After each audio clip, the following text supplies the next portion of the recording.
প্রচণ্ড গরমে শহরের বুকে বেরিয়ে পড়ল বিশাল আকারের বিরল প্রজাতির সাপ।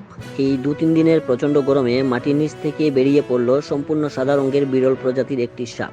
ঘটনাটি ঘটেছে শিলচর শহরের সোনাই রোডের শরৎপল্লীর সংলগ্ন রাস্তার পাশে থাকা ড্রেইনে। এই সাপটি দেখতে অনেক মানুষের ভিড় জমেছিল সেখানে, কিন্তু এত মানুষের মধ্যে কেউই বলতে পারেন না এটা কী সাপ, কারণ এ ধরনের সম্পূর্ণ সাদা রঙের বিশাল মাপের সাপ এর আগে তারা কখনো দেখেননি। এই জন্যই এই সাপ নিয়ে কাউকে কোনো মন্তব্য করতে দেখা যায়নি।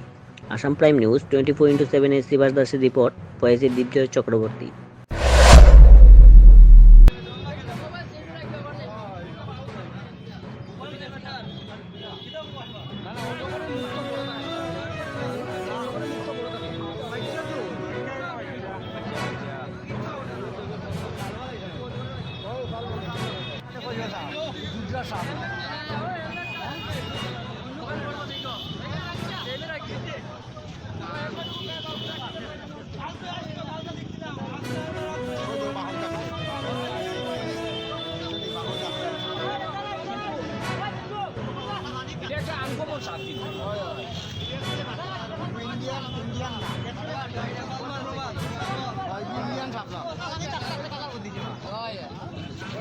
আপনার নেই